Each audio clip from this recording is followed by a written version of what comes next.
महाराज का रथ भूमि से ऊपर चलता था, जमीन से कुछ अंतर ऊपर चलता था। और एक बार झूठ बोले हैं, कृष्ण के कहने पर उसका रथ पृथ्वी से नीचे चलने लगा। कुछ लोगों का ऐसा मानना है कि युधिष्ठिर महाराज झूठ बोले इसलिए उनका रथ नीचे हो गया, परंतु ये गलत बात है।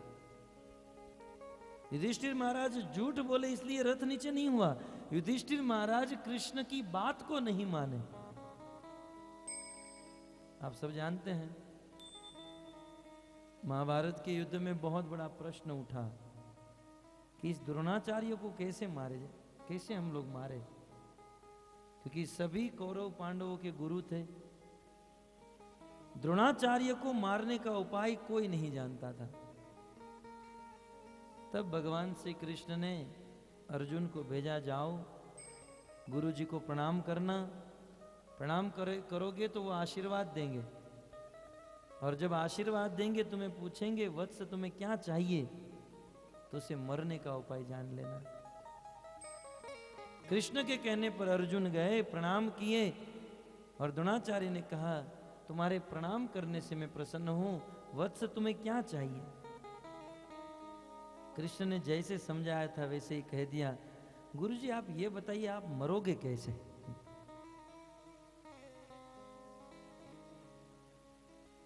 तुरंत गुरुजी ने कह दिया कि वैसे तो मुझे कोई नहीं मार सकता, परंतु युद्ध करते समय यदि मैं मेरे पुत्र का अनिष्ट सुनूंगा उस समय मेरी सारी शक्ति क्षीण हो जाएगी, और उस समय मुझे कोई भी मार सकता है। तब भगवान श्री कृष्ण ने उपाय बनाया, प्लान बनाया कि द्रोणाचार्य का पुत्र अश्वत्थामा है, वैसे तो हम उनको मार नहीं सकते, लेकिन हम ऐसा हल्ला करेंगे कि अश्वत्थामा मारा गया। युधिष्ठिर ने कहा ऐसा झूठ थोड़ी बोलेंगे, मैं झूठ नहीं बोलूंगा। कृष्ण ने कहा आप ही सत्यवादी हरिश्चंद्र के पुत्र हो, है? बाकी सब तैयार हो गए झूठ बोलने के लिए। राजा युधिष्ठिर ने कहा मैं झूठ नहीं बोलूंगा, क्यों? क्योंकि यत्र धर्म सुतो राजा, ये धर्म के सूत पुत्र थे। कृष्ण ने कहा कोई बात नहीं। कृष्ण गए और अश्वत्थामा नाम का एक हाथी था उसको मार डाला। बोले अब तो बोलोगे ना अश्वत्थामा मर गया,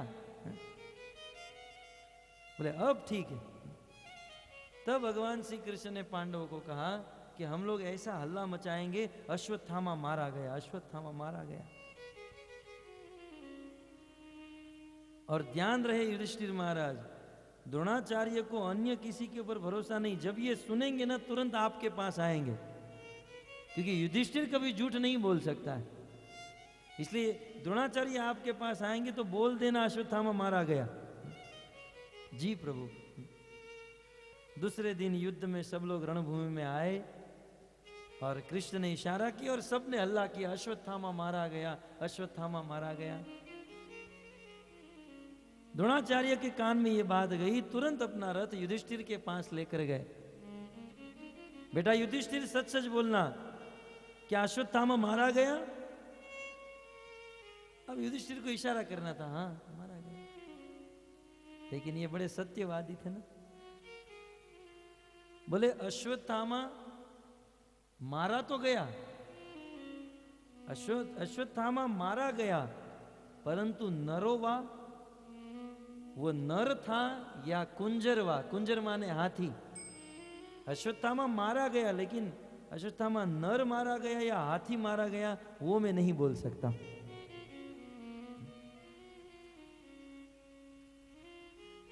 जब इस प्रकार से युधिष्ठिर महाराज बोले, तुरंत उसका रथ भूमि के नीचे हो गया। सत्य के कारण जो रथ ऊपर चल रहा था भूमि से नीचे हो गया। कुछ लोग ऐसा कहते हैं झूठ बोलने के कारण, ये चीज सही नहीं है। युधिष्ठिर महाराज का रथ भूमि से नीचे इसलिए चला गया क्योंकि उन्होंने कृष्ण के आदेश का पालन नहीं किया। इस संसार में सत्य वो है जो कृष्ण बोलते हैं। अतः युधिष्ठिर महाराज के विषय में आया धर्म सूत, वो धर्म के पुत्र थे। बोले जहां धर्म का पुत्र जिस पक्ष में युधिष्ठिर खड़ा हो और गदा पाणी वृकोदर है, गदा को वायु की गति से चलाने वाला भीम खड़ा हो, ये सब पांडवों के बाहुबल पुण्य बल का वर्णन कर रहे हैं कि कितना पुण्य है इस पांडवों का। जहां सत्य के प्रणेता युधिष्ठिर हो और जहां शक्तिशाली भीम के विषय में आया है, भीम का जिस दिन जन्म हुआ वायुदेव के अंश से, तो जन्म होते ही भीम में 2000 हाथी का बल था।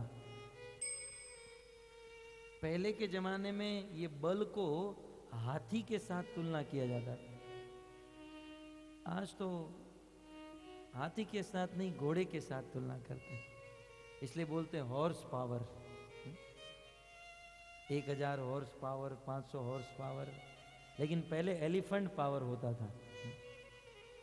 भीम में 2000 हाथी का बल जन्म से था। महाभारत में वर्णन है, जब वायुदेव के अंश से भीम का जन्म हुआ और देवी कुंती उसे लेकर वन के मार्ग से अपने घर पर आ रही थी, घोर वन बीच में पड़ा और उस समय एक सिंह दहाड़ मारकर वहां पर आया। उस सिंह के भय से कुंती के हाथ से वह बच्चा 1 दिन का था, वो गिर गया। वह बालक, वह भीम जिस पत्थर के ऊपर, जिस चट्टान के ऊपर गिरा, वह पत्थर चूर चूर हो गया,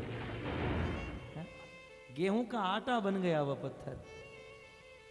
जन्म से इतना शक्तिशाली था, और उसमें भी गदा पाणी वृकोदर, गदा को धारण करने में श्रेष्ठ। तो जिस पक्ष में धर्मराज युधिष्ठिर और गदा को चलाने वाले भीम, और इतना ही नहीं, कृष्णोस्त्री गांडीवम चापम, और जिस पक्ष में सर्वश्रेष्ठ धनुर्धर अर्जुन खड़ा हो, पूरी दुनिया के ऊपर विजय प्राप्त करने में समर्थ थे अर्जुन। उम्र छोटी परंतु बाहुबल, शस्त्र बल अद्भुत था अर्जुन में। जब ये लोग 5-5 साल के बालक थे और द्रोणाचार्य के पास शिक्षा प्राप्त करने के लिए आए, तो प्रथम दिन तो द्रोणाचार्य ने कौरव पांडव सबको कहा, आपको जो जो आयुध अच्छा लगता हो वो ले लो। तो भीम ने गदा उठाया, दुर्योधन ने भी गदा उठाया, किसी ने भाला उठाया, किसी ने तलवार, अर्जुन ने धनुष उठाया। बोले हम धनुष चलाना सीखेंगे। द्रोणाचार्य ने कहा ठीक है, आप लोगों ने अपना अपना आयुध चुन लिया, अब सब लोग सो जाओ, रात हो गई है, कल सुबह हम प्रैक्टिस शुरू करेंगे। और क्या प्रैक्टिस करनी है? ये जो एक निशाना था गोल चक्कर, उसमें बाण को मारने का अभ्यास करेंगे। सब लोग रात को सो गए, परंतु आधी रात को भीम को भूख लगी। तो भीम रसोई घर में जाकर कुछ डिब्बा उतार कर भोजन करने लगा। भोजन करने का आवाज अर्जुन के कान में गया। अर्जुन का एक नाम है गुडाकेश, जिन्होंने अपने निद्रा को वश में कर लिया है, उसे गुडाकेश कहा जाता है, जिन्होंने अपनी समस्त इंद्रियों को वश में कर लिया। अर्जुन तुरंत जग गए और जहां से आवाज आ रही थी, अंधेरी रात, कैसे भी करके जहां से आवाज आ रही थी वहां पर पहुंच गए। अर्जुन ने कहा कौन? तो बोले भैया मैं हूं भीम। बोले आधी रात को क्या कर रहे? बोले भूख लगी थी। अर्जुन ने कहा अंधेरी रात, भक्तों शहरों में जब लाइट चली जाती है तो भी थोड़ा बहुत उजाला होता है, लेकिन जंगल में जहां कोई रोशनी नहीं, कोई प्रकाश नहीं, अंधेरी रात थी। अर्जुन ने कहा कि इस अंधेरी रात में मुझे मेरा हाथ नहीं दिख रहा है, तुमको रसोई घर मिल गया, डिब्बा उतारा, लड्डू निकाला और वह लड्डू तुम्हारे मुंह में ही जा रहे हैं। भैया इसका कारण क्या है? अर्जुन बड़ा जिज्ञासु था। अर्जुन ने जिज्ञासा की भैया इसका कारण क्या? तो भीम ने कहा इसमें कौन सी बड़ी बात है, प्रैक्टिस। मुझे खाने की प्रैक्टिस है, भोजन करने की प्रैक्टिस है, इसलिए मैं कहीं से भी ढूंढ लेता हूं। भीम ने तो कह दिया अभ्यास, लेकिन अर्जुन ने इसको अपना लक्ष्य बना लिया। बोले अभ्यास करने से कुछ भी संभव हो सकता है, तो क्या अभ्यास करने से मैं धनुष चलाना नहीं सीख सकता हूं? अर्जुन ने आधी रात को ही अपना धनुष और बाण उठा लिया, और पूर्व द्रोणाचार्य ने जो वो निशाना दिखाया था, अर्जुन उस निशाने में अपना धनुष बाण मारने लगे। जब इस बाण का आवाज आने लगा, द्रोणाचार्य जग गए और उठकर देखा तो अर्जुन आधी रात को ही बाण चला रहे थे। बोले बेटा ये काम हमें कल सुबह से करना है। बोले नहीं गुरुजी, मुझे आज रात को एक उपदेश मिला है, अभ्यास करने से जीवन में कुछ भी किया जा सकता है, इसलिए मैं आज रात से ही शुरू कर दूंगा। अर्जुन की इस जिज्ञासा को, इस लालसा को देखकर द्रोणाचार्य का हृदय पिघल गया, प्रसन्न हो गए गुरुजी, और अर्जुन को कहा बेटा तेरी इस जिज्ञासा से मैं प्रसन्न हूं, और इसलिए मैं तुझे आशीर्वाद देता हूं, मैं तुझे दुनिया का सर्वश्रेष्ठ धनुर्धर बनाऊंगा। ऐसा ही हुआ। अर्जुन के पराक्रम का वर्णन भागवत में हुआ है। भक्तों, राजा द्रुपद की सभा में एक से एक राजा महाराजा आए थे। उनकी बहुत सुंदर कन्या द्रौपदी, जिसका स्वयंवर था, और उनमें परीक्षा क्या थी? ऊपर छत के ऊपर एक मछली घूम रही थी, और पानी में देखकर उस मछली की आंख को बींधना है। अनेकों राजा महाराजाओं ने प्रयास किया, अनेकों बाहुबल वाले राजा महाराजा, अभिमानी राजा महाराजा आए थे, लेकिन अर्जुन ने अपने गांडीव के प्रभाव से उस मछली की आंख को भेद दिया। राजा द्रुपद की सभा में आए हुए सभी राजा महाराजाओं का अभिमान तोड़कर द्रौपदी को स्वयंवर में जीत लिया। इतना ही नहीं, अपने गांडीव के टंकार से शिव जी को प्रसन्न कर लिया, और शिव जी से पशुपशास्त्र ग्रहण किया। इतना ही नहीं, अर्जुन अज्ञातवास के दिनों में स्वर्ग में जाकर इंद्र के आधे आसन के ऊपर बैठ गए। इतना ही नहीं, अपने गांडीव से, अपनी बाहुबल से, अपनी भुजा के प्रभाव से उस महाभारत के युद्ध में एक से एक रति अति रति महारथी को ऐसे रौंद दिया जैसे कोई बाज छोटे छोटे पक्षी को रौंद देता है। पितामह भीष्म कह रहे हैं, यत्र धर्म सुतो राजा गदा पाणी वृकोदर, जहां पर सत्य की मार्ग पर चलने वाले युधिष्ठिर खड़े हो, जिस पक्ष में गदाधारी भीम खड़े हो, और जिस पक्ष में सर्वश्रेष्ठ धनुर्धारी अर्जुन खड़े हो, और इतना ही नहीं, सुहृद कृष्ण, जिस पक्ष में, जिस पक्ष का भला करने के लिए कृष्ण खड़े हो, जिस कृष्ण ने कसम खा ली है कि मैं पांडवों की रक्षा करूंगा, ऐसे पांडवों के पक्ष में कभी विपत्ति आ सकती है? सुहृद कृष्ण ततो विपत्ति, ऐसी जगह पर विपत्ति, ऐसे स्थान पर दुख, ये कभी नहीं हो सकता है। परंतु फिर भी हुआ, इसका एक ही कारण है युधिष्ठिर, सर्वकाल कृतम मन्ये, यह है कृष्ण की इच्छा। कृष्ण कब क्या कराना चाहे, कब किसको सुखी करे, कब किसको दुखी करे, ये कोई नहीं जान सकता। तब मानो युधिष्ठिर महाराज पितामह भीष्म से कहे, पितामह क्या भगवान श्री कृष्ण की इच्छा को कोई नहीं जानता? अब कृष्ण हमें दुख देना चाहते हैं तो हम कृष्ण के साथ रहते थे, कृष्ण की ही इच्छा से हमारे जीवन में दुख आया, तो जिस कृष्ण के साथ हम रात दिन रहते थे फिर भी हम नहीं जान पाए। और उसमें भी कृष्ण तो कभी भी द्वारिका को छोड़कर हस्तिनापुर आ जाते थे और अर्जुन के साथ ही रहते थे। कृष्ण की 16,108 पत्नियों को ईर्ष्या होती थी। ईर्ष्या ये होती थी कि ये अर्जुन पुरुष क्यों बना, इसको स्त्री बनना चाहिए और हमारे प्रभु को इसके साथ शादी कर लेनी चाहिए। हम अपने माता पिता को छोड़कर, समाज को छोड़कर विवाह करके इनके घर पर आई और ये अर्जुन के साथ ही रहा करते हैं। भक्तों, आप इस बात को समझ रहे हैं? युधिष्ठिर महाराज कह रहे हैं कि हम रात दिन कृष्ण के साथ रहते हैं, लेकिन फिर भी कृष्ण की इच्छा को नहीं जान पाए। तब पितामह भीष्म कहते हैं, नहीं यस्य करहि चीत राजन, पुमान वेद विधीत सतम, यद्वी जिज्ञासया युक्ता मुह्यन्ति कवयोऽपि। बोले कृष्ण के साथ रहकर भी हम लोग कृष्ण की इच्छा को नहीं जान पाए। पितामह भीष्म कहते हैं, नहीं यस्य करहि चित राजन, तुम्हारी क्या बात है राजा युधिष्ठिर, कृष्ण की इच्छा को आज तक कोई नहीं जान पाया। करहि चित, कोई भी व्यक्ति, करहि चित माने कोई भी आदमी कृष्ण की इच्छा को नहीं जान सकता है। नहीं यस्य करहि चित राजन, ही माने निश्चित ही, कंफर्मेशन दे रहे हैं, निश्चित ही कृष्ण की इच्छा को कोई नहीं जानता। पुमान वेद विदित सतम, जब बड़े बड़े लोग नहीं जानते तो साधारण मनुष्य कृष्ण की इच्छा को कैसे जान सकते हैं?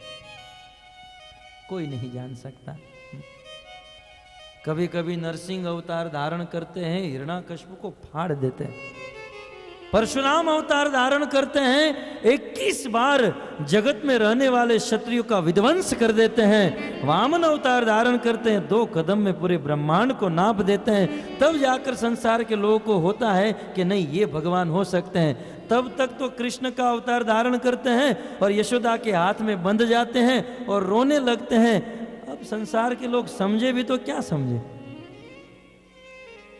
कभी कभी बड़े बड़े पराक्रम करते हैं तो लोगों को कुछ विश्वास होता है, तो कभी बच्चा बनकर रोने लगते हैं, ब्रजवासियों की गाली खाते हैं और कभी कभी ब्रजवासियों का थप्पड़ भी खा लेते हैं। तो कृष्ण की इन चेष्टाओं को, कृष्ण की इन कार्यों को, कृष्ण की इन इच्छाओं को कोई नहीं जान सकता कि आखिर ये सब करते क्यों है? नहीं यस्य करहि चित राजन, पुमान वेद विदित सतम। युधिष्ठिर महाराज ने पितामह भीष्म से कहा, पितामह चलो, कृष्ण की इच्छा को कोई नहीं जान सकता है, किसी ने जानने का प्रयास तो किया होगा, हम जानने का प्रयास तो कर सकते हैं। पितामह भीष्म ने कहा, भूल से भी मत करना। कृष्ण की इच्छा को जानने का प्रयास भूल से भी मत करना। क्यों? क्योंकि जिन जिन लोगों ने कृष्ण की इच्छा को जानने का प्रयास किया, यद्वी जिज्ञासया युक्ता, जिन जिन लोगों ने जिज्ञासा की कृष्ण की क्या इच्छा हो सकती, चलो जाकर देखें, यद्वी जिज्ञासया युक्ता मुह्यन्ति कवयोऽपि। जिन जिन लोगों ने इनको जानने का प्रयास किया वह सब मोहित हो गए, सब मोहित हो गए। फिर वह ब्रह्मा हो, इंद्र हो या शिव जी हो या कोई भी क्यों न। देखिए, भगवान श्री कृष्ण की लीला को पढ़ना सुनना यही सबसे अच्छा काम है? उनकी इच्छा को समझना तो फिर गड़बड़ हो जाएगी। सुनना चाहिए, भगवान श्री कृष्ण ने नरसिंह अवतार धारण किया, फाड़ दिया हिरण्याकश्यप को, परंतु वो गहराई में नहीं जाना चाहिए। अरे कृष्ण भगवान को नरसिंह अवतार लेना ही था और हिरण्याकश्यप को मारना ही था, तो प्रहलाद महाराज को इतना दुख क्यों दिए? प्रहलाद को इतना असुर कुल में जन्म क्यों दिए, इतना तड़पाए क्यों? ये सब कृष्ण की इच्छा है। ये सब जानने का प्रयास करोगे, कृष्ण कथा सुननी सुनानी चाहिए, बाकी इन कृष्ण की इच्छा को जानने का जो प्रयास किया वो गया काम से। अन्य किसकी बात करें? इस सृष्टि के प्रथम जीव ब्रह्मा को ही ले लो। जिस ब्रह्मा का जन्म भगवान विष्णु की नाभि से हुआ, इस सृष्टि के प्रथम जीव 100 वर्ष तक तपस्या की, भगवान को प्रसन्न किया और भगवान ने अपने पास जो ज्ञान था वह सारा ज्ञान ब्रह्मा को दे दिया। तेने ब्रह्म हृदय आदि कवये,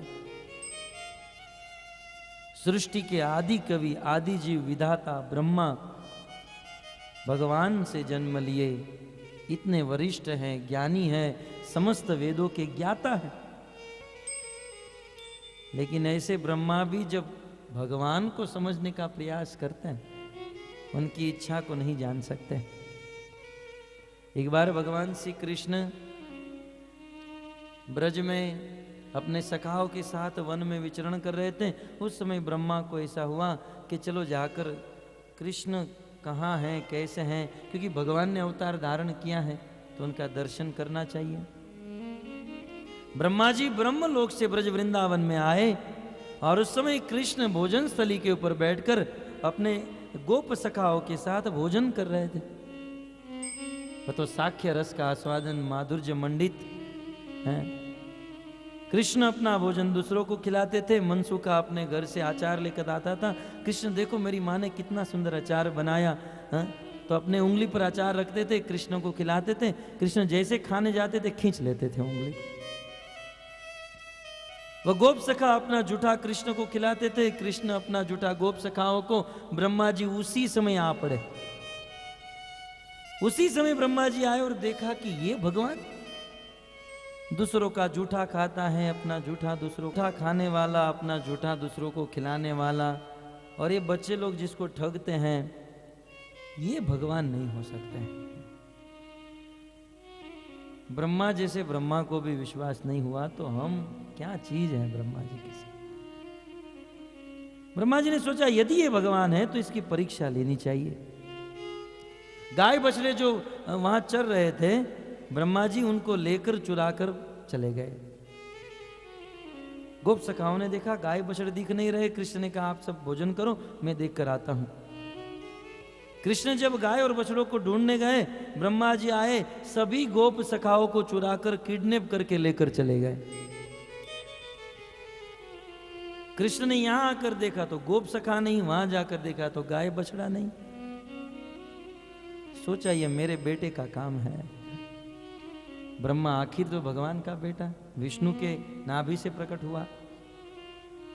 कोई बात नहीं, उसी समय भगवान श्री कृष्ण ने अपने ही अंश से वैसे ही गाय और बछड़े प्रकट कर दिए और अपने ही अंश से वैसे ही गोप सखा प्रकट कर दिए। और अपने क्रम के अनुसार जैसे घर पर शाम को संध्या को चले जाते थे चले गए। जाते आते ब्रह्मा ब्रह्मलोक में सबको छोड़कर आए, तब तक पृथ्वी पर 1 साल बीत गया। और 1 साल तक ये लीला चली। ब्रह्मा जी ने आकर देखा तो जिन बछड़ों को ब्रह्मा चुरा कर गए थे, जिन गोप सखाओं को चुरा कर गए थे, वैसे ही बछड़े वैसे ही गोप सखा कृष्ण के साथ थे। ब्रह्मा जी ने वहां जाकर देखा तो वो भी वहीं थे, यहां कुछ वैसे ही बनकर बैठे थे। तब ब्रह्मा को ये बात समझ में आई है कि मैं तो चक्कर खा गया, वास्तव में यही है भगवान। 4-4 मस्तक है ब्रह्मा जी के, 4-4 खोपड़ी है, 4-4 दिमाग है, लेकिन फिर भी भगवान को नहीं मान पाए। तो बेचारा एक दिमाग वाला कैसे इसकी इच्छा को समझ सकता है। इसलिए पितामह भीष्म ने कह दिया नहीं यस्य करहि चित राजन, इसकी इच्छा को कोई नहीं जान सकता। ब्रह्मा जी ने क्षमा याचना की, हे प्रभु नौ मीयते ब्रव पुषेते डम्बराय गुंजा वसन परिपिच्छ लसन मुखाय वन्यास्त्रजे कवल वेत्र विषाण वेणु लक्ष्मा श्रिये मृदुप पशुपंग जाय। पहाड़ जैसे ब्रह्मा छोटे से कृष्ण के चरणों में दोनों हाथ जोड़कर नतमस्तक होकर स्तुति कर रहे हैं। हे कृष्ण, कृष्ण इस संसार में एक मां के गोद में छोटा सा बालक होता है और कभी कभी वह बालक अपनी दूध पिलाने वाली मां को ही लात से मार देता है, परंतु मां उस बालक को छोड़ देती हैं, पटक देती हैं? कभी नहीं। ठीक उसी प्रकार प्रभु हम आपके पुत्र हैं, आप हमारे पिता हो, मां हो, कभी कभी हमसे भूल हो जाए, अपराध भी हो जाए तो हमें क्षमा कीजिएगा। 20 श्लोक में ब्रह्मा जी ने स्तुति की भगवान को, परंतु भगवान ने ब्रह्मा जी की स्तुति सुनने की बात तो दूर रही, ब्रह्मा जी के सामने तक नहीं देखा।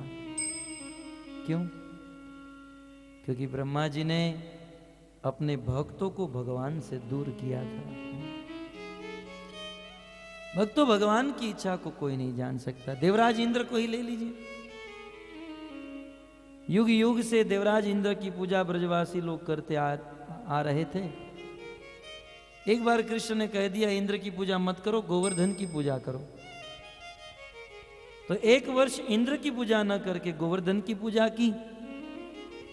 गिरिराज गोवर्धन प्रकट हुए, उनकी पूजा को ग्रहण किया, जितना भी भोग सामग्री थी उसको खा भी लिया और सबको आशीर्वाद देने लगे, चिरंजीवी भव, अखंड सौभाग्यवती भव।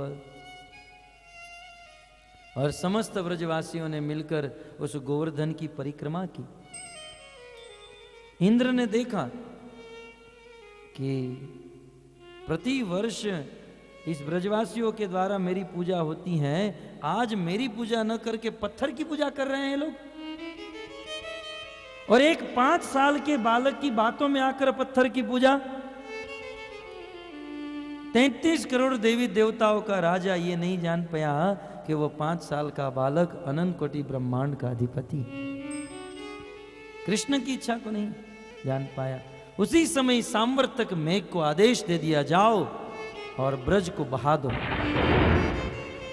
आंधी, ओले, तूफान ये सब कुछ गिरने लगा, पूरे ब्रज में पानी भरने लगा और समस्त ब्रजवासी त्राहिमाम त्राहिमाम करते हुए कृष्ण की शरण में आए। कृष्ण की शरण में आए और कृष्ण को कहने लगे, कृष्ण हम लोग प्रति वर्ष इंद्र की पूजा करते थे, वही ठीक था। इस वर्ष तुम्हारे कहने पर हमने गिरिराज गोवर्धन की पूजा की और हम लोग को यह दिन देखना पड़ा। कृष्ण अब आप ही हमारी रक्षा करो। हमारे गोधन का क्या होगा, हमारा क्या होगा? कृष्ण का चिंता करने की बात नहीं, आप सब लोग मेरे साथ आ जाओ। ब्रज के समस्त ब्रजवासी अपने समस्त गोधन को लेकर, अपने समस्त पुत्रों को लेकर, संतानों को लेकर कृष्ण के साथ चले गए। गिरिराज गोवर्धन की तलहटी में पहुंचे और उसी समय भगवान श्री कृष्ण ने देखते देखते, सुखदेव गोस्वामी कहते हैं जैसे बरसात की ऋतु में छोटे छोटे बच्चे बरसाती छाते को, बिलाडीना टोप ने जैसे बरसाती ऋतु में छोटे छोटे बच्चे बरसाती छाते को खेल खेल में उखाड़ लेते हैं, वैसे भगवान श्री कृष्ण ने उतने बड़े गिरिराज गोवर्धन को खेल खेल में उखाड़ लिया। कहते हैं कृष्ण ने अपना बायां हाथ उस पर्वत के नीचे डाला और बड़े आसानी से उस गिरिराज गोवर्धन को उठाया और उठाकर आकाश में उछाला। गोवर्धन आकाश में उछला और उसी समय भगवान श्री कृष्ण ने अपने एक हाथ की बाई उंगली के ऊपर गिरिराज गोवर्धन को धारण कर लिया। बोले गिरिराज धरण की जय। गिरिराज गोवर्धन कृष्ण ने धारण किया और पूरे ब्रजवासियों की रक्षा हो गई। प्रश्न हो सकता है कि चलो छाता बन गया, वर्षा से रक्षा हुई, लेकिन जो पानी भर गया उसका क्या हुआ? भगवान ने सुदर्शन चक्र को आदेश दे दिया और उस तप्त सुदर्शन चक्र से सारा पानी सूख गया। और उस समय कृष्ण 7 दिन 7 रात तक ऐसे ही खड़े रहे गोवर्धन को उठाकर। आज के साधारण आदमी को गोवर्धन उठाने का मत कहिए, उसे ऐसे कहिए मात्र ऐसे खाली खाली खड़े रहो। 7 घंटा नहीं खड़ा रह सकता है और अपने आप को भगवान मानता है। सोहम शिवोहम। भगवान कुछ और है, भगवान की लीला कुछ और है, उसे समझना बड़ा मुश्किल। कृष्ण 7 दिन खड़े रहे। तब कृष्ण के जो मित्र थे, सखा थे और जो वात्सल्य भाव की थे, उनको दया आई कि बेचारे हमारे लाला ने 7 दिन से कुछ खाया नहीं, कुछ बेचारा कुछ सोया नहीं, हमें उसे मदद करनी चाहिए, हेल्प करनी चाहिए। कृष्ण के सखाओं ने, गोपों ने कहा कृष्ण एक काम करो, हम लोग अपनी लठिया टिका कर खड़े रहते हैं, अपना हाथ रख कर खड़े रहते हैं, तुम थोड़ा आराम कर लो, भोजन कर लो। कृष्ण ने कहा पक्का? बोले पक्का। सब लोग अपनी अपनी लठिया टिकाए, अपना अपना हाथ टिकाए। कृष्ण ने कहा छोड़ू, बोले छोड़, तू अकेला उठा सकता है, हम सब लोग मिलकर नहीं उठा सकते, छोड़ो। कृष्ण ने धीरे से अपनी उंगली को धीरे धीरे नीचे किया, गोवर्धन भी नीचे नीचे आए, गिरा गिरा, कृष्ण उठाओ। तुरंत कृष्ण ने उठा लिया। 2-3 बार ऐसे किया, लेकिन इन लोगों से नहीं हो पाया। तो कृष्ण हाथ में लेकर, गोवर्धन को हाथ में लेकर हंसने लगे। तब कृष्ण के जो नर्म सखा थे, उनके मित्र थे ना, वो कहने लगे साले तू अभिमान मत करना, तेरे मन में अभिमान ना आ जाए, क्योंकि ये तेरा बल नहीं है, ये तो गोकुल में रहने वाली गोपियों के माखन का बल है, तूने चुरा चुरा कर खाया है? ये तेरा बल नहीं है, हमारे घर के माखन का बल है। हम लोग के घर का माखन चुरा कर खाया है, इसलिए तेरी शक्ति बढ़ी। कछु माखन को बल बधो, कछु गोपन करी सहाय। ये कुछ तेरा बल हमारे घर का माखन खाने से बड़ा है, और कुछ हम लोगों ने सहायता की है। और हम लोग और माखन क्या करता, यदि राधा रानी की कृपा न होती तो तू गोवर्धन को उठाने की बात दूर रही, गोवर्धन के सामने तक नहीं देख सकता। कछु माखन को बल बधो, कछु गोपन करी सहाय। श्रीमती राधा रानी की कृपा से तूने गिरिवर लियो उठाए। तो इस प्रकार ब्रह्मा जी हो या इंद्र हो, भगवान की इच्छा को नहीं जान पाते हैं। कोई व्यक्ति इस बात को नहीं समझ सकते हैं। अतः हे युधिष्ठिर, कृष्ण की इच्छा को हम लोग नहीं जान सकते हैं, इसलिए हमें क्या करना चाहिए? तस्मादिदं देवतंत्रम व्यवस्य भरतर्षभ, तस्यानुविहितो नाथा, नाथ पाहि प्रजा प्रभो। तस्मात, तस्मात का अर्थ होता है देयरफॉर, इसलिए, है ना? इसलिए, किस लिए? भगवान श्री कृष्ण की इच्छा को कोई नहीं जान सकता, इसलिए हे युधिष्ठिर, देवतंत्रम, हमारे जीवन में चाहे सुख आए या दुख आए, उसे देवतंत्रम, उसे भगवान की ही इच्छा समझकर व्यवस्य भरतर्षभ हमारे जीवन में भोगत लेना चाहिए। जीवन में यदि दुख आते हैं तो उसे भगवान की इच्छा समझकर भोगत लेना चाहिए। ये बात पितामह भीष्म भक्त समाज के लिए बोल रहे हैं। तस्मात इदम देवतंत्रम, इदम ये इशारा करके कह रहे हैं, ये जो दुख आए हैं ये श्याम सुंदर की इच्छा से आए, उनकी इच्छा को तो नहीं जान सकते हैं, इसलिए उनकी इच्छा को नहीं जान सकते, इसलिए जीवन में जो दुख आते हैं उसे हंसकर स्वीकार कर लेना चाहिए। भक्तों, दुख भी हमारे लिए प्रसन्नता का कारण है। कल आपने सुना ना, जब भगवान भक्तों को दुख देते हैं तो उनके कर्म के अनुसार नहीं, भगवान स्पेशल कृष्ण की इच्छा से दुख मिलता है।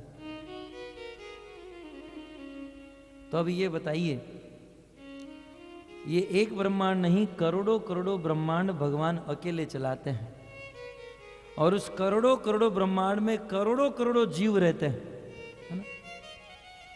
आप कोई विमान से, एरोप्लेन से, फ्लाइट से जाइए, थोड़ा सा ऊपर चली जाती हैं तो सृष्टि का सब छोटा छोटा बिंदु दिखने लगता है। भगवान तो वैकुंठ में रहते हैं, वैकुंठ में रहते हुए भगवान तो को ये करोड़ों ब्रह्मांड भगवान की दृष्टि में क्या दिखते होंगे। और भगवान किन के सामने देखे, किन के सामने न देखे, किन किन को देखे। परंतु धन्य है जब भक्तों के जीवन में दुख आता है तो ये दुख भगवान स्पेशल देते हैं। तो भक्तों को दुख देने के लिए भगवान को प्लान तो करना पड़ता है ना, सोचना पड़ता है कि चलो आज ब्रह्म तीर्थ प्रभु को दुख देना है, तो भगवान प्लान बनाते हैं, ब्रह्म तीर्थ प्रभु को दुख देना है तो उसको दुख कैसे दे, कहाँ दे, कैसे, किस प्रकार।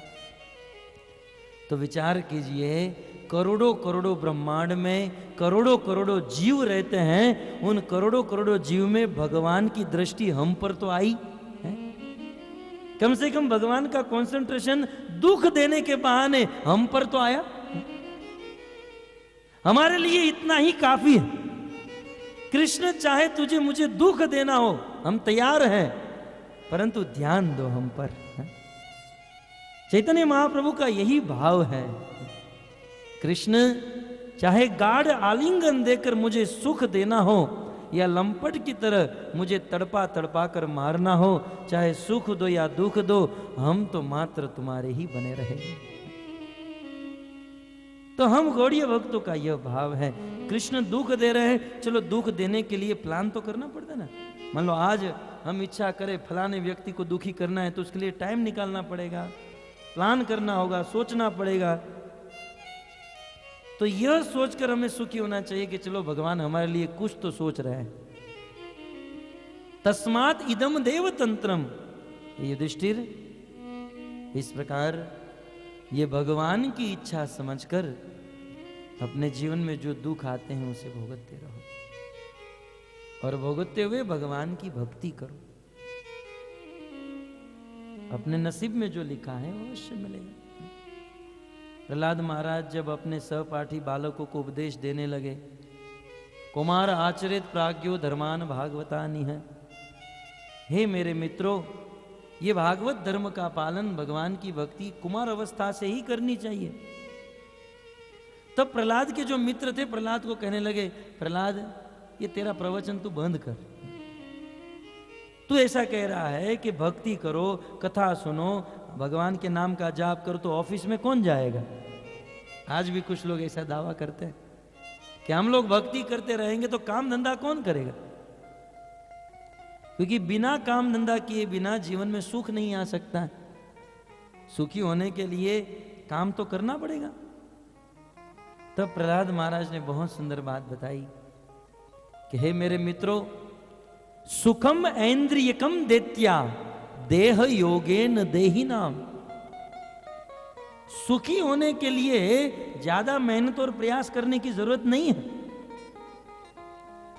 हमारे जीवन का प्रयास, मेहनत, हार्ड वर्किंग ये सुखी होने के लिए नहीं, ये तो भक्ति करने के लिए करनी चाहिए। क्यों?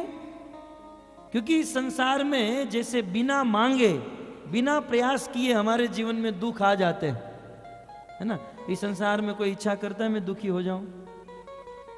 एक दिन सुबह उठकर नहा धोकर किसी की इच्छा हुई कि चलो आज कुछ दुखी होने का प्रयास करो, ऐसा कभी नहीं। सब लोग सुखी होने का ही प्रयास कर रहे हैं, लेकिन फिर भी न चाहते हुए जबरदस्ती जीवन में दुख आ जाते हैं। प्रहलाद महाराज कहते हैं जैसे न चाहते हुए भी जीवन में दुख आते हैं, वैसे ही न चाहते हुए भी जीवन में सुख आएंगे। ये सुख और दुख ईश्वर की इच्छा से मिलते हैं, और सुखी होने के लिए या दुखी होने के लिए मेहनत करने की जरूरत नहीं। कुछ लोग कहते हैं ना, हाँ, आप तो बड़े भाग्यशाली हो क्योंकि आपके भाग्य में भक्ति लिखी है, हमारे भाग्य में तो भक्ति नहीं लिखी। ऐसा यदि कोई व्यक्ति ऐसी बात बोलता है, या तो वह अज्ञानी है या तो वह आलसी है। क्योंकि तत्व की बात यह है कि इस संसार में सुख दुख, पुत्र परिजन, मान सम्मान, अपमान, धन संपत्ति, गाड़ी बंगले, ये सब कुछ भाग्य से मिलता है, परंतु ये भक्ति जो है ये भाग्य से नहीं मिलती, ये तो प्रयास से मिलती। इसलिए हमारे जीवन का प्रयास, मेहनत, हार्ड वर्किंग, महा मेहनत भक्ति के लिए करनी चाहिए, सुखी होने के लिए नहीं। क्योंकि जैसे बिना मेहनत किए दुख मिलते हैं, वैसे ही बिना मेहनत किए सुख मिलेंगे। इसके लिए ज्यादा मेहनत करने की जरूरत नहीं। एक बार एक साधु संत ऐसा प्रवचन कर रहे थे, किसी श्रोता ने प्रवचन सुना। सब लोग तो एक सरीखे नहीं होते हैं, तो एक आदमी आया, बोले आप कहते हो जो भाग्य में होता है वही मिलता है। बोले अवश्य, भाग्य में सुख लिखा सुख मिलेगा, दुख लिखा दुख मिलेगा। हमारे भाग्य में जो लिखा है उससे एक चीज भी ज्यादा नहीं मिल सकती। भाग्य की रेखा में जो लिखा है उतना ही मिलेगा। तो उसने कहा बताइए कल मेरे भाग्य में क्या लिखा है? कल दोपहर को, कल के दिन में मेरे भाग्य में भोजन में क्या लिखा है, मुझे क्या खाने को मिलेगा? तो उसने कहा कल तुम्हारे भाग्य में खीर खाना लिखा है, खीर मिलेगी। जैसे आप लोगों के भाग्य में आज खीर लिखी है, प्रवचन के बाद खीर है। लेकिन उस साधु, उस भक्त ने कहा कल तुम्हारे भाग्य में खीर लिखी है।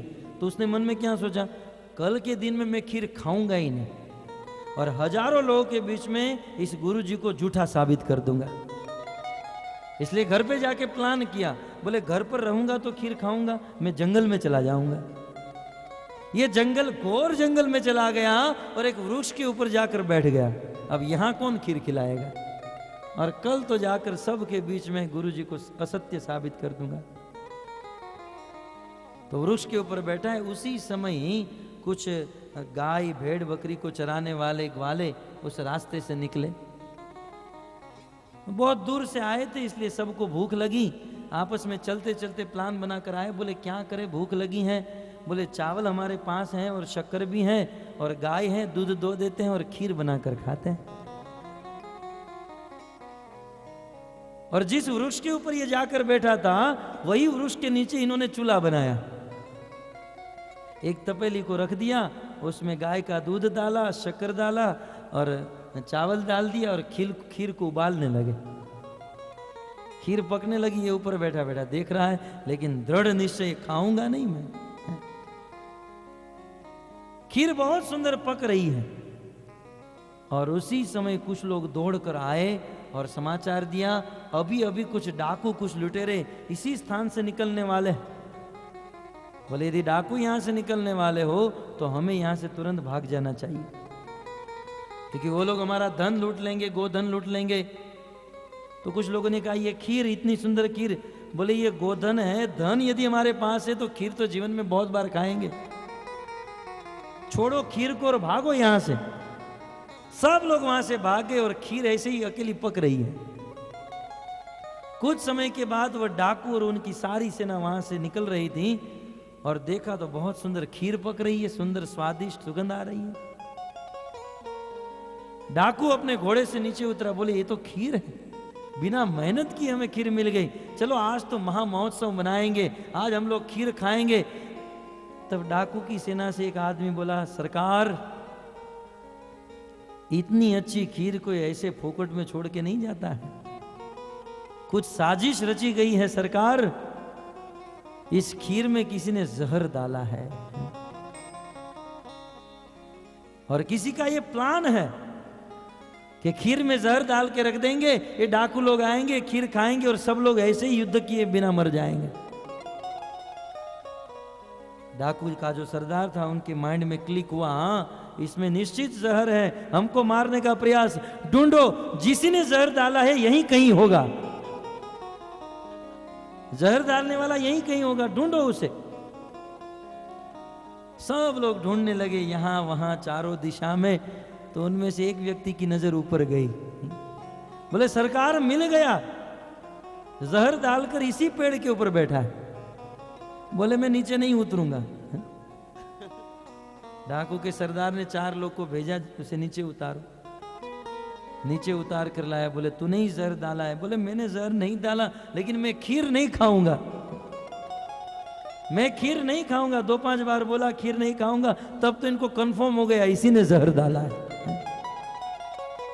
इसी ने जहर डाला है, इसलिए बार बार ना बोल रहा है।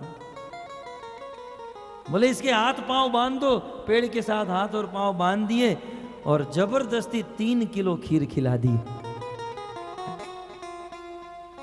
दूसरे दिन दौड़कर गुरुजी के चरणों में गिर गया, गुरुजी वास्तव में भाग्य में जो लिखा है न चाहते हुए भी जबरदस्ती मिलता है, इसमें कोई संशय नहीं।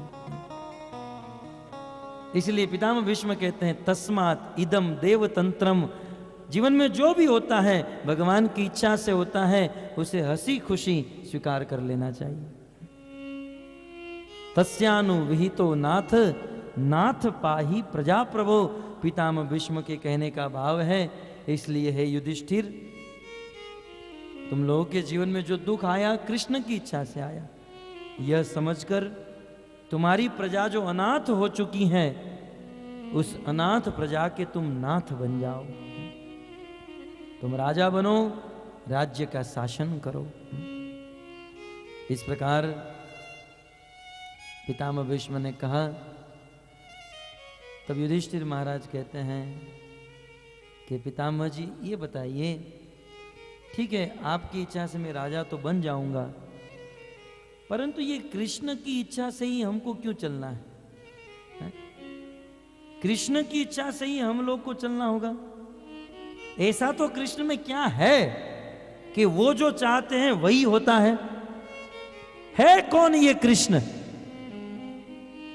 तो हु इज कृष्ण, इसका जवाब देते हुए पितामह भीष्म कहते हैं प्रसिद्ध श्लोक, एषवे भगवान साक्षात।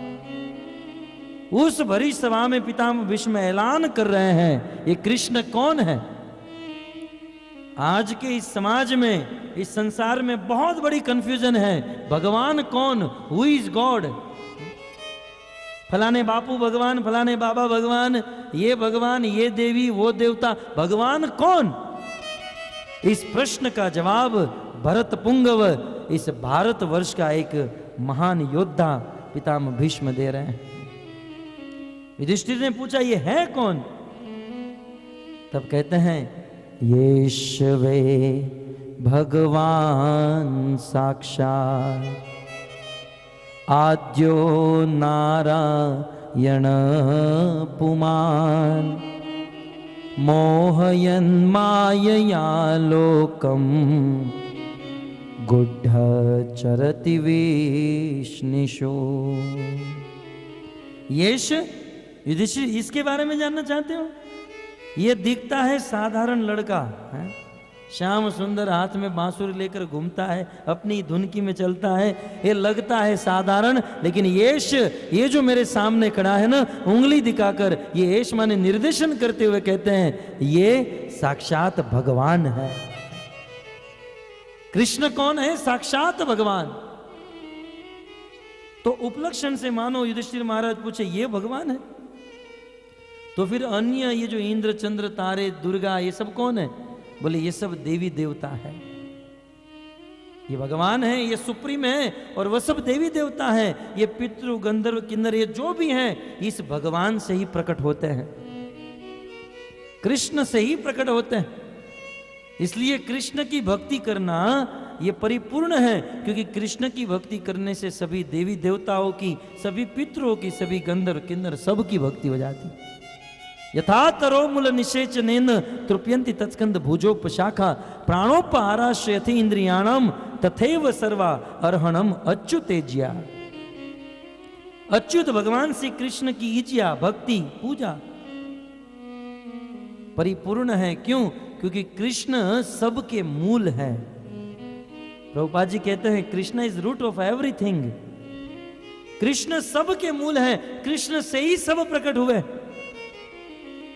इसलिए भागवत में दृष्टांत देकर कहते हैं इस संसार में, इस संसार के समस्त जीव को यदि वृक्ष के साथ तुलना किया जाए तो देवी देवता जो है उस वृक्ष की डाली के समान है, पितृ जो है उस वृक्ष के पत्ते के समान है, संसार के लोग उस वृक्ष के फल के समान है। लेकिन उस वृक्ष का जड़ मूल क्या है, कौन है? तो वो है कृष्ण। यदि आपको किसी वृक्ष की डाली में पानी देना हो, पत्ते में देना हो, फल में देना हो, तो वो पानी कहां डालना होगा? उनकी जड़ में, उनके मूल में।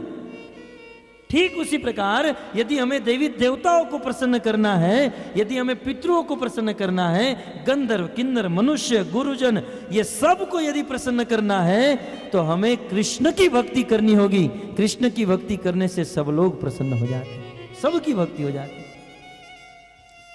ये बात पितामह भीष्म भरी सभा में, जिस सभा में हजारों ऋषि मुनि बैठे हैं, ऐलान करते हुए कहते हैं येषवे भगवान साक्षात। ये भगवान शब्द तो सुना होगा, लेकिन साक्षात शब्द महत्वपूर्ण है। विष्णु जो है वो भगवान है, राम, नरसिंह, वामन, ये सब भगवान। लेकिन कृष्ण कौन है? खाली भगवान नहीं, कृष्ण साक्षात भगवान। अन्य जितने भी हैं वे सब कृष्ण के अवतार हैं। नरसिंह, वामन, वराह, राम सभी कृष्ण के अवतार। लेकिन कृष्ण येष वे, ये जो कृष्ण है वो कौन? भगवान साक्षात। कितना सुंदर श्लोक। यदि थोड़ी सी भी बुद्धि रखते हैं तो शास्त्र के इन सिद्धांत को बिल्कुल क्लियर रूप से समझ सकते हैं, और बस इसे जीवन में उतारकर पालन करने की देरी कि यही साक्षात, यही सर्वोपरि, यही सर्व अवतारी, इसी से ही सब कुछ प्रकट होता है। ये लोक लोकांतर ब्रह्मांड सब इसी के ही बने हुए हैं। इसलिए युधिष्ठिर येष वे भगवान साक्षात, यही साक्षात है। तब मानो युधिष्ठिर महाराज के ये भगवान है। ये कभी कभी मैं चुप कराता हूं तो ये बैठ जाता है? ये भगवान, ये तो मेरे से छोटा है, क्योंकि युधिष्ठिर महाराज से कृष्ण की उम्र छोटी थी। बोले ये तो मेरे से छोटा है। पितामह भीष्म कहते हैं दिखने में छोटा, लेकिन तुम सबका बाप है ये, है? श्लोक में लिखा है, मैं नहीं कह रहा हूं।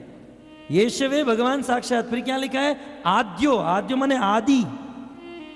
ये दिखने में छोटा लेकिन है सबका आदि। आदि का अर्थ क्या है? सर्व कारण कारणम। हमारे आदि कौन है? हमारे पिता। हमारे पिता के आदि उनके पिता, उनके पिता के आदि उनके पिता, उनके पिता।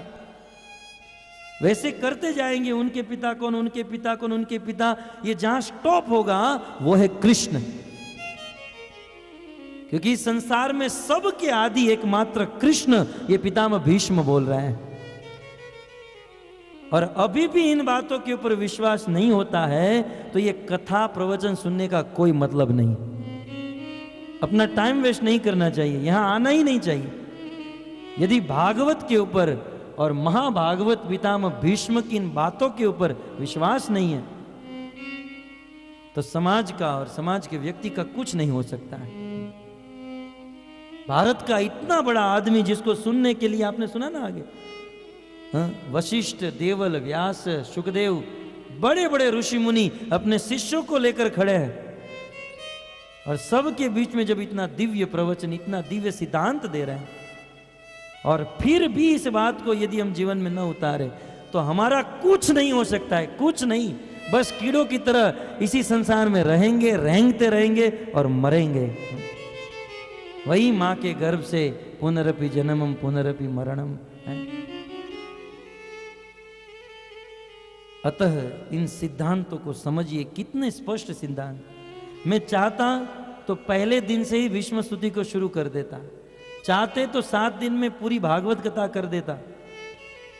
लेकिन भक्तों, जब तक इस सिद्धांतों को मानव समाज के सामने प्रकट नहीं करेंगे तब तक आंखें खुली नहीं होगी।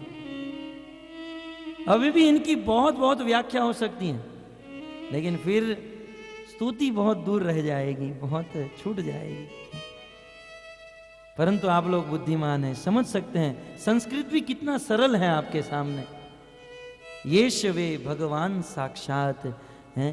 येष माने दिखाकर कहते हैं यही साक्षात भगवान है, यही आदि है, यही सबका आदि है, यही सबका बाप है। तमेव माता च पिता तमेव त्वमेव बन्धु च सखा त्वमेव त्वमेव विद्या द्रविणं त्वमेव त्वमेव सर्वं मम देव देव। यही है दुनिया के माता पिता, गति भरता प्रभु साक्षी। यही आदि है और यही नारायण है।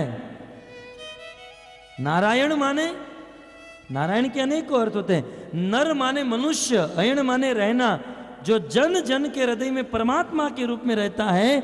युधिष्ठिर, ये वही कृष्ण है। ये कृष्ण वही परमात्मा है जो सबके हृदय में, नार माने मनुष्य के हृदय में अयन करते हैं। और नर का एक अर्थ जल भी होता है। हम बोलते हैं ना नीर, नीर माने जल, तो नार माने जल, अयन माने सोना। जो जल में शयन करते हैं, कारोदकशाही विष्णु, गर्भोदकशाही विष्णु, शिरोदकशाही विष्णु, ये सारे विष्णु इसी से प्रकट होते हैं। यही साक्षात भगवान हैं, यही कृष्ण सबके आदि हैं और यही नारायण हैं। और इतना नहीं, यही पुमान, यही परम पुरुष है। पुमान माने पुरुष। भक्तों, इस संसार में कृष्ण ही मात्र पुरुष, बाकी सब उनकी प्रकृति है, स्त्री है। यही परम पुरुष। मोहयन मायया लोकम, इस संसार के लोगों को मोहते हुए ये साक्षात भगवान गुड्ड चरति विष्णुषु, विष्णु वंश में जन्म ले लिए। और विष्णु वंश में जन्म लेकर इतनी गूढ़ लीला करते हैं कि समझने वाले भी इसे समझ नहीं पाते। ऐसी लीला करते हैं कि समझने वाले भी इसको समझ नहीं पाते। तब युधिष्ठिर महाराज कहते हैं, पितामह इसको कोई नहीं जानता, कोई तो जानता होगा। तब पितामह कहते हैं, हाँ 2-5 जन गिन चुन कर जानते हैं इसको, बताइए पितामह इसको कौन जानता है। तब कहते हैं, अस्यानुभावम भगवान वेद गुह्यतमं शिवः देवर्षि नारदः साक्षात् भगवान कपिलो नृपः। हे राजन युधिष्ठिर, तुम जानना चाहते हो इस कृष्ण के विषय में कौन जानता है? अस्यानुभावम भगवान, इस कृष्ण के अनुभाव को, कृष्ण की चेष्टा को, कृष्ण की इच्छा को, जो वेद गुह्यतमम, जो वेदों में भी बहुत गुह्य रूप से बताई गई है। ऐसा मत समझिए वेदों को पढ़ लेने से कृष्ण को समझ में आ जाएगा।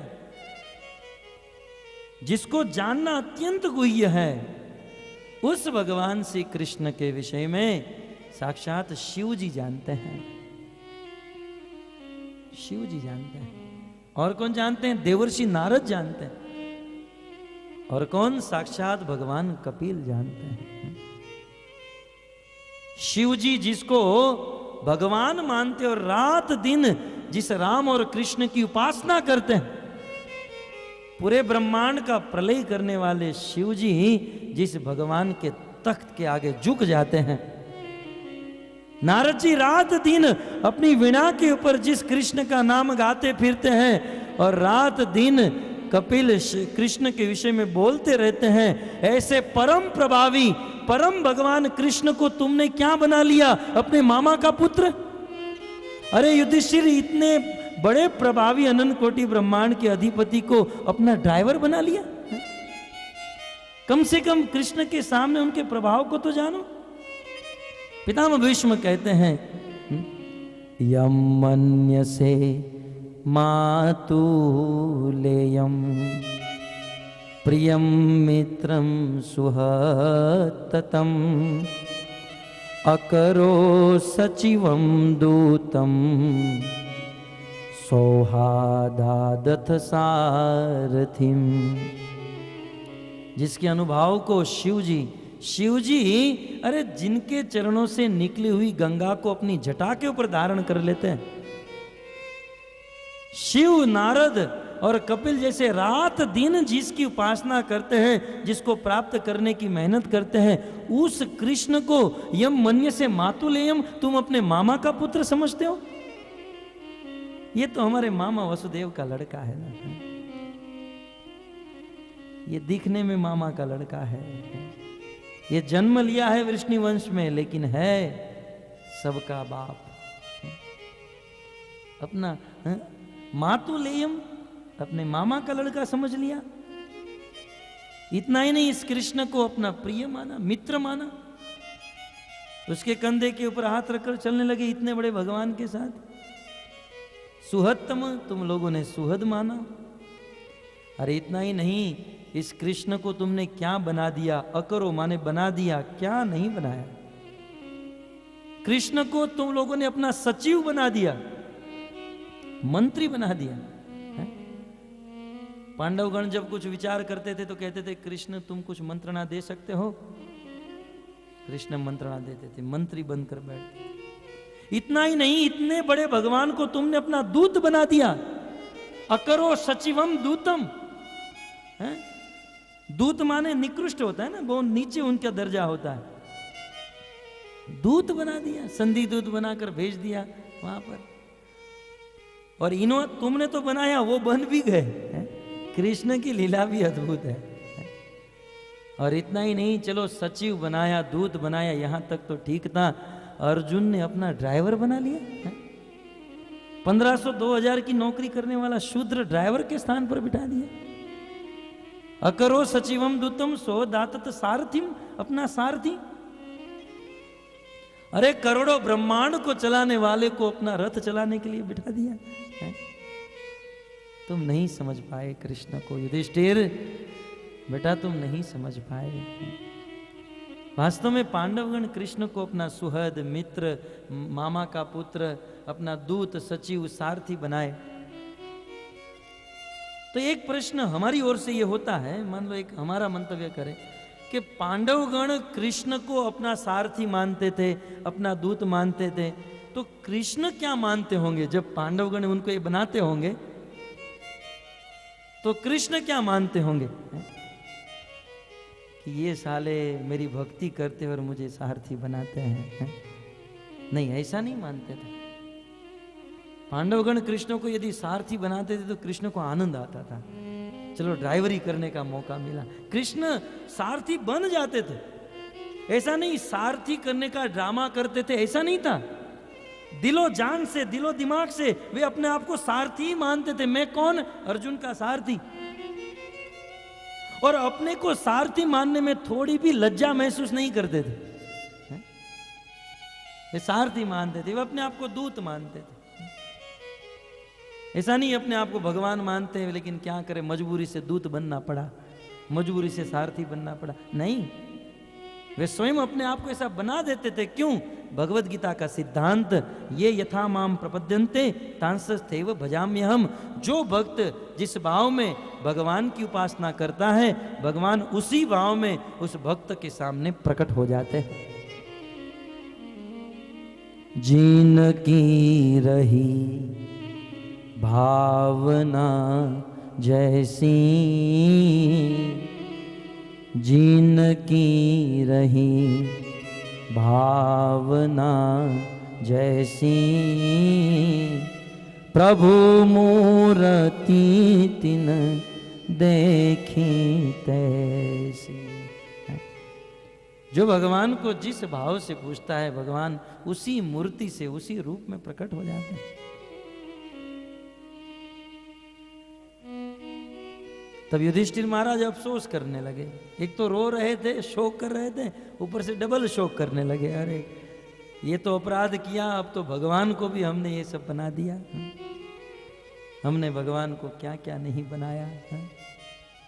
तब पितामह भीष्म कहते हैं कृष्ण कुछ भी बन जाए,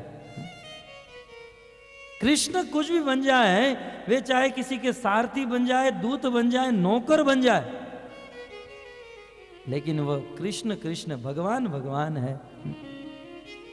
गरुड़ चाहे अपने आकाश की गति को छोड़कर किसी बिल्डिंग के ऊपर आकर बैठ जाए, किसी रास्ते पर बैठ जाए, परंतु गरुड़ गरुड़ होता है। और कौवा यदि शिखर के ऊपर चला जाए, लेकिन कौवा कौवा होता है। तो भगवान श्री कृष्ण इतना इतना निकृष्ट कर्म किए, लेकिन फिर भी उनको कोई फर्क नहीं पड़ता। वे अपने आप को निकृष्ट नहीं मानते। क्यों? इसका कारण पितामह भीष्म एक श्लोक में बताते हैं। सर्वात्मनः समदृशो हृदयस्यान अहंकृतेः तत्कृतं मतिवैषम्यं निर्वदस्य न क्वचित्। कृष्ण को कोई फर्क नहीं पड़ता। क्यों? क्योंकि सर्वात्मन, कृष्ण सर्वजन के हृदय में रहते हैं, है ना, सबके हृदय में रहते हैं। कृष्ण मनुष्य के हृदय में भी रहते हैं, किसी पशु पक्षी के हृदय में भी परमात्मा के रूप में रहते हैं। इसलिए पशु बनना हो, पक्षी बनना हो, कुछ भी बनना हो, कृष्ण को कोई फर्क नहीं पड़ता। वो तो पृथ्वी की रक्षा करने के लिए सूअर भी बन जाते हैं, उसे कोई फर्क नहीं पड़ता। क्यों? क्योंकि समदृशो कृष्ण समदृश है, सबको समान रूप में देखते हैं। सब मम प्रिय मम सब उपजाया, सब पर मोर बराबर दाया। सबको समान रूप से भगवान देखते हैं और समान रूप से देखकर समान रूप से प्रेम करते हैं। आप जानते इसका कारण क्या है? इसका कारण यह है, पितामह भीष्म कहते हैं, क्योंकि ये संसार जो है, ये सारा संसार कृष्ण का है। देखिए, सिद्धांत को दृष्टांत के द्वारा आसानी से समझ सकते हैं।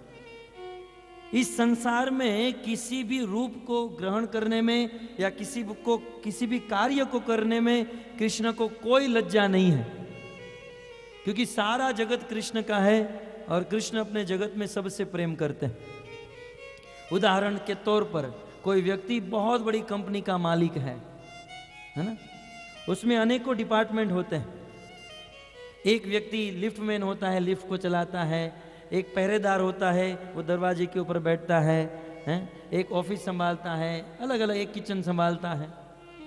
तो जो लिफ्ट में बैठता है वो लिफ्ट से ही प्रेम करता है। लिफ्ट को साफ करना, लिफ्ट का ध्यान रखना। जो रसोई घर में होता है वो अपनी रसोई से ही प्रेम करता है, वो लिफ्ट से प्रेम नहीं करता। उसे लिफ्ट से कोई लेना देना नहीं, और लिफ्ट वाले को रसोई वाले से कोई लेना देना नहीं। लिफ्ट वाला लिफ्ट से ही प्रेम करता है, रसोई वाला रसोई से ही प्रेम करता है, और ऑफिस वाला ऑफिस से ही प्रेम करता है, अपने डिपार्टमेंट से ही मतलब रखता है। क्यों? क्योंकि ये लिफ्ट उनकी नहीं है, रसोई घर उनका नहीं, ऑफिस उनकी नहीं, उनको डिपार्टमेंट दिए गए। लेकिन उस कंपनी का जो मालिक होता है, वो मालिक लिफ्ट से भी प्रेम करता है, रसोई घर से भी प्रेम करता है, किचन से भी। सारी कंपनी उसकी है ना। तो ये जगत भगवान का होने के कारण भगवान को सबके साथ प्रेम, और हम लोग डिपार्टमेंट लेकर बैठे हैं, इसलिए हमको हमारे डिपार्टमेंट से ही मतलब है। ये मेरा फैमिली, उससे प्रेम, और वो सब पराये हैं, उससे द्वेष। परंतु ये सब भगवान का होने के नाते भगवान का सबसे प्रेम है। तो सर्वात्मन समदृशो, और ये सब कुछ भगवान का होते हुए भी भगवान को किसी भी प्रकार का अहंकार नहीं। अनअहंकृते, भक्ति इनकी बहुत लंबी लंबी व्याख्या है, मैं मात्र अनुवाद कर रहा हूं। अब मैं आपको नहीं तड़ पाऊंगा, मैंने वादा किया था। कृष्ण को कोई अहंकार नहीं। तत्कृतम मति वैषम्यम, और कृष्ण की मति में कोई विषमता नहीं है, उनके लिए सब समान है। और इतना ही नहीं, निर्वधस्य, निर्वधस्य न क्वचित। कल से आप सबका मोबाइल बंद होना चाहिए, नहीं तो यहां ऊपर मत बैठना। निर्वधस्य न क्वचित, भगवान श्री कृष्ण को कोई मार नहीं सकता है, उनका कोई वध नहीं कर सकता है, क्वचित, किसी भी उपाय से नहीं कर सकता। तो इस प्रकार कृष्ण की ये महिमा है। तब मानो युधिष्ठिर महाराज कहे कि हमें तो आज पता चला कि ये भगवान है। ऐसे भगवान को प्राप्त करने के लिए क्या करना चाहिए? ऐसे भगवान को पाने के लिए क्या करना चाहिए? पितामह भीष्म इसका उत्तर 22वें श्लोक में देते हैं। तथाप्येकांत भक्तेषु पश्य भूपानुकंपितम् यन्मे सुंस्त्यजतः साक्षात् कृष्णो दर्शनमागतः। तथापि एकांत भक्तेषु, इस कृष्ण को प्राप्त करने के लिए क्या करना चाहिए? भक्ति करनी चाहिए। एकांत भक्तेषु, एकांतिक भक्ति अर्थात संकीर्तन करना चाहिए। भक्ति से ही भगवान प्राप्त हो सकते हैं। और हे पांडवों, तथापि एकांत भक्तेषु, ये तो अपने भक्त को ही दर्शन देते हैं, लेकिन पश्य भूपानुकंपितम, हे राजन इस कृष्ण की कृपा तो देखो। पश्य माने देखो। पितामह भीष्म कहते हैं गदगद होकर कि इस कृष्ण की कृपा तो देखो है? वे अपने बड़े बड़े भक्तों को दर्शन देते हैं, लेकिन आज मुझ निहत्थे को दर्शन देने के लिए यहां पर आ गए। यन्मे संस्त्यजत साक्षात कृष्णो दर्शन मागत है। दुनिया के लोग इनका दर्शन करने के लिए अपने अपने घर से, अपने अपने स्थान से चल पड़ते हैं, लेकिन हे राजन इनकी कृपा तो देखो, ये चलकर आज मेरे पास आए हैं। क्यों? दर्शन मागत, मुझे दर्शन देने के लिए। और ये दर्शन उन्हीं को देते हैं जो उनकी शुद्ध भक्ति करते हैं। पितामह भीष्म अपने आप को शुद्ध भक्त नहीं मान रहे हैं, ये तो नम्रता की परम सीमा में स्थित है। पितामह भीष्म के कहना का भाव यह है कि हे युधिष्ठिर, कृष्ण की कृपा तो देखो, तुम लोग उनकी भक्ति करते हो और तुम्हारी भक्ति के प्रभाव से कृष्ण के हृदय में इतनी करुणा उठी कि चलो ये युधिष्ठिर पांडव मेरी भक्ति करते हैं, उनके दादाजी ही अपना प्राण त्याग रहे हैं, तो उनको दर्शन देने के लिए मैं जाऊं। कितना सुंदर सिद्धांत दे दिया।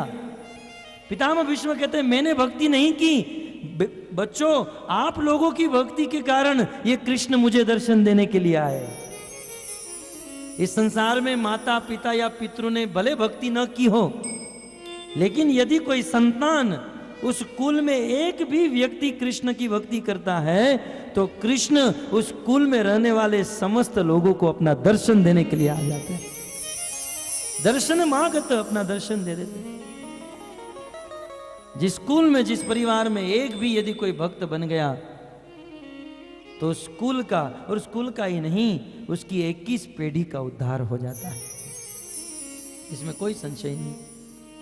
और प्रमाण आपके सामने है। पितामह भीष्म कहते हैं कि इनकी कृपा तो देखो कि तुम्हारे लोगों की भक्ति के प्रभाव से ये मुझे दर्शन देने के लिए आ गए। दर्शन मांगत। इस संसार में जो लोग भक्त्यावेश मनो यस्मिन वाचा यन्नाम कीर्तयन, जो लोग निरंतर भक्ति में आवेश रहते हैं, जो लोग अपनी वाचा, अपनी वाणी से भगवान का नाम का कीर्तन करते हैं। कितनी क्लियर बात बताई। कृष्ण को प्राप्त करने के लिए, कृष्ण यदि हमें दर्शन देने के लिए आए, ऐसी यदि हमें इच्छा है, तो हमें क्या करना चाहिए? भक्त्यावेश मनो यस्मिन, हमारा मन भक्ति में लगा देना चाहिए। और यह नाम कीर्तन, और उस कृष्ण के नाम का कीर्तन करना चाहिए। कहते हैं बड़े बड़े योगी त्यजंत कलेवरम योगी मुच्यते काम कर्म भी। इस कृष्ण का नाम लेकर, इस कृष्ण की भक्ति करके बड़े बड़े योगी अपने काम और कर्म से मुच्यते, मुक्त हो जाते हैं। हृदय में अनेकों प्रकार की कामना हम सबको जलाती हैं, अनेकों प्रकार के कर्म बंधन में हम लोग फंसे हुए हैं। व्याख्या करने का समय नहीं, परंतु अनेकों कर्म बंधन हमारे ऊपर लगे हुए हैं।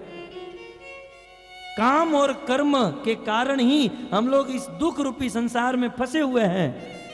लेकिन यदि कोई कृष्ण का नाम लेता है, कृष्ण के नाम का कीर्तन करता है, तो वह व्यक्ति अपने जीवन के समस्त काम और कर्म बंधन से मुक्त हो जाता है, मुक्त हो जाता है और परम सुख को प्राप्त कर लेता है।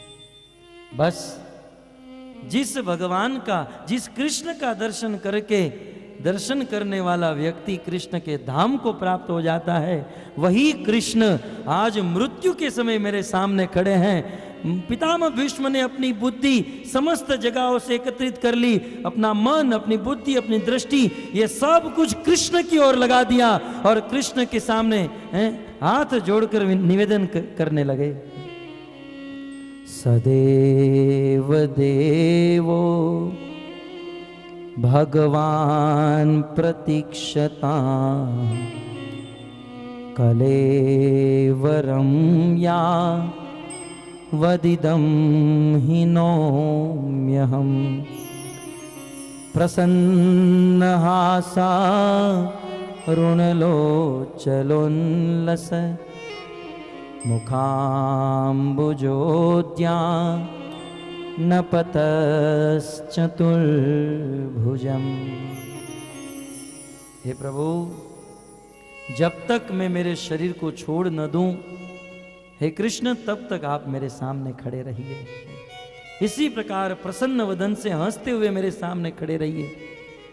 कृष्ण पितामह भीष्म के सामने हैं और मरते मरते अंतिम क्षण में पितामह भीष्म भगवान श्री कृष्ण को स्तुति कर रहे हैं। श्री भीष्म उवाच इति मतिरूपकल्पिता वितृष्णा भगवती सात्वत पुंगवे विभूम्नि स्वसुखमुपगते क्वचिद्विहरतुं प्रकृतिमुपेयुषि यद्भव प्रवाह। मतिरूपकल्पिता वितृष्णा भगवती सात्वत पुंगवे विभूम्नि गाइए सभी भक्त। मुपगते क्वचिद्विहरतु प्रकृतिमुपेयुषि यद्भव प्रवाह। त्रिभुवनगमनं तमालवर्णं रविकरगौरवराम्बरं दधाने वपुरलककुलापिताननाब्जं विजयसखेरतिरस्तु मे नवद्या।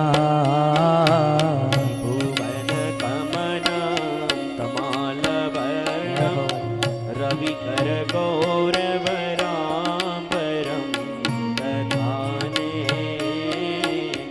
वपुरलककुलावृताननाब्जं विजयसखेरतिरस्तु मे नवद्या।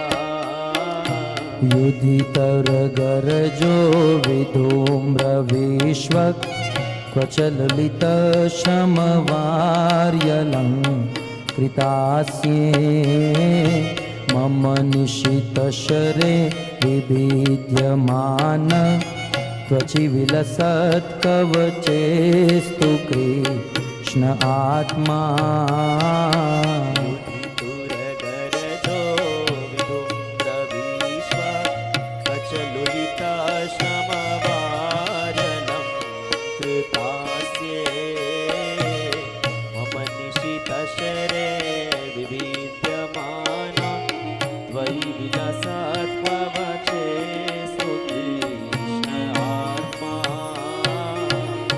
वचन के अनुसार मैंने कहा था भीष्म स्तुति प्रारंभ करेंगे, हो गई, समय समाप्त हो चुका है। इस भीष्म स्तुति की व्याख्या हम कल सुनेंगे। हरे कृष्णा से भरे हुए हैं। जिस धर्म में हम भगवान से बहुत सारी चीज़ों की अपेक्षा रखते हैं और उसी अपेक्षा को जब हम प्राप्त करते हैं और उसमें फंसते हैं, तो ऐसी कैतव धर्म या कपट धर्म वाली भक्ति को त्याग कर भगवान की शुद्ध भक्ति को हमें ग्रहण करना चाहिए। और वो है भगवान श्री कृष्ण की शुद्ध भक्ति, जो गोपियाँ, अर्जुन और भीष्म पितामह करते थे। तो आइए हम आज से प्रण लेते हैं कि हम अगर इस भागवत कथा में हम समय दिए हैं और यहाँ पे श्रीमान लाल गोविंद प्रभु के मुखारविंद से अगर कुछ सुने हैं, तो हमको ये निश्चय करना चाहिए कि हम ठाकुर जी की सेवा में लगेंगे, उनके नाम का, उनके पवित्र नामों का कीर्तन करेंगे, उनके श्री विग्रहों का हर रोज दर्शन करेंगे और उनके परम प्रिय वैष्णवों की सेवा करने का हम प्रयास करेंगे। तो आइए हम एक बार श्रीमान लाल गोविंद प्रभु का आभार व्यक्त करते हैं इस भक्ति के गूढ़ रहस्यों को हमारे समक्ष प्रकट करने के लिए। हरे कृष्णा कृष्णा कृष्णा हरे हरे, हरे राम राम राम हरे हरे। एक बहुत बड़ी खुशखबरी है। सामान्यतः आप लोग देखते होंगे कि श्रीमद् भागवत सप्ताह के अंदर भगवान श्री कृष्ण का जन्मोत्सव तो हम मनाते ही है, ये तो हम बहुत बार देख चुके हैं और मना भी चुके हैं। लेकिन कल एक नई चीज होने जा रही है। कल इस उत्सव में हम भगवान का बर्थडे नहीं मनाएंगे, लेकिन कल हम भगवान की परम प्रिया श्री राधा रानी का जन्मदिन मनाने वाले हैं। तो ये हमारे लिए बहुत खुशी की अवस्था होगी, क्योंकि जहां राधा रानी का जन्मदिन मनाया जाएगा तो ठाकुर जी वहां तो होंगे ही होंगे। तो इसीलिए कल हम दुगने प्रसन्न होंगे, क्योंकि ठाकुर जी की बर्थडे करते हैं लेकिन हम राधा रानी को भूल जाते हैं। लेकिन कल हम राधा रानी की बर्थडे मनाएंगे, जन्मदिन मनाएंगे, तो ठाकुर लट्टू बन के पीछे घूमते ही रहेंगे। इसलिए हम कल दोगुने बेनिफिट में है। आइए श्रीमान चंद्र प्रकाश तनेजा जी आएंगे। हरे कृष्णा कृष्ण कृष्ण हरे हरे, हरे राम राम राम हरे हरे।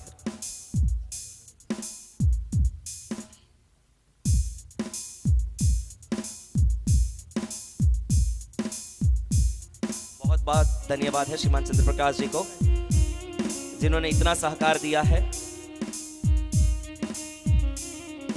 हरि बोल। और हमारे बीच में हमारे एक बहुत वरिष्ठ भक्त उपस्थित है, जिनकी कृपा से सूरत इस्कॉन के भक्त लोग भजन को सीख पाए हैं या थोड़ा कुछ समझ पाए हैं। तो उनकी कृपा से आज हम लोग यहाँ पे हैं। तो श्रीमान मधुसूदन प्रभु कृपा करके स्टेज पे पधारे कि इन पवित्र वैष्णवों का ये समाज दर्शन कर सके। तो आइए श्रीमान मधुसूदन प्रभु स्टेज पे पधारे। कृपया और भक्त उनको थोड़ा सपोर्ट करके उनको धक्का मार के भेजिए, क्योंकि वो नम्रता की मूर्ति है, वो स्टेज पे नहीं आएंगे, लेकिन दूसरे भक्त लोग उनको लाएंगे। ठीक है, चलो कोई बात नहीं। वैष्णव की इच्छा परम इच्छा है। हम एक बार हरे कृष्ण महामंत्र से उनका स्वागत जरूर करेंगे। हरे कृष्णा कृष्णा कृष्णा हरे हरे, हरे राम राम राम हरे हरे। अच्छा, आप नाम नमून अंडा मछला मछली मांस, ठीक है? तो इस प्रकार आप जो भी छोड़ना चाहे वो एक चीज के ऊपर आप कर दीजिए। ये गुरु दक्षिणा होगी आपकी, और इच्छा तो फिर भी आपकी है। अगर नहीं लिखना चाहते हो तो हम जबरदस्ती। सुधार समय कल लीला रति रस रस निधान की आरती अति पावन पुराण की।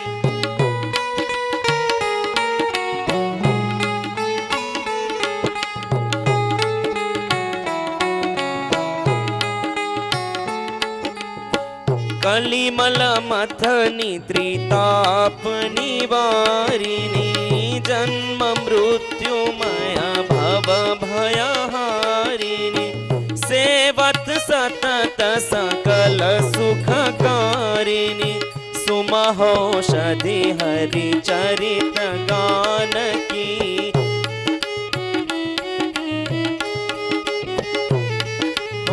विषय विलास विमोह विनाशिनी, विमल विराग विवेक विकासिनी, भगवत तत्व रहस्य प्रकाशिनी, परम ज्योति परमात्म ज्ञान की आरती अति हे हरे।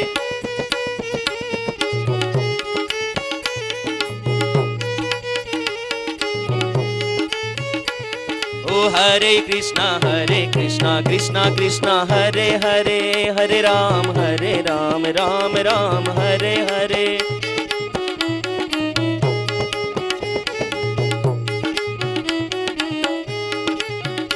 ओ हरे कृष्णा कृष्ण कृष्णा हरे हरे, हरे राम राम राम हरे हरे।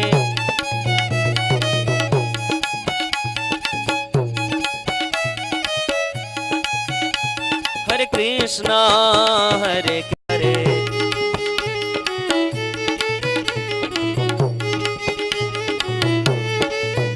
ओ हरे कृष्णा कृष्ण कृष्ण हरे हरे, हरे राम राम राम हरे हरे।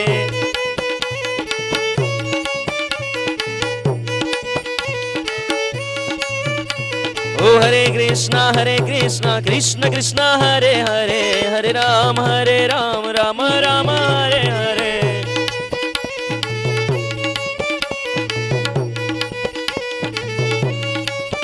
जय राधा दामोदर राधा दामोदर राधे।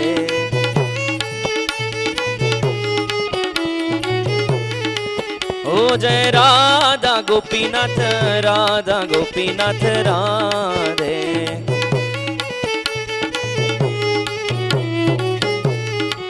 ओ जय राधा गिरिधारी राधा गिरिधारी राधे।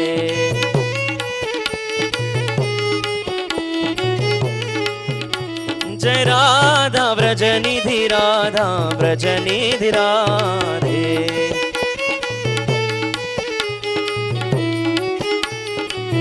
जय श्रीनाथ जी जय गोपाल जी गिरिधारी जय गोपाल जी।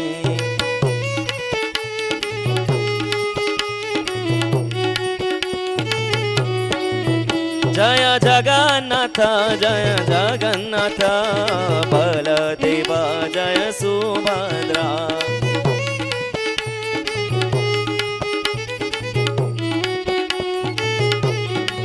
ओ निताय गौर हरि बोल हरि बोल हरि बोल हरि बोल।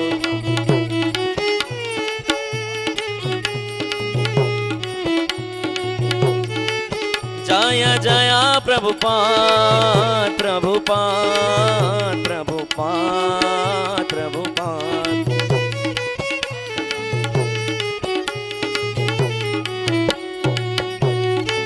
ओ जय जय गुरुदेव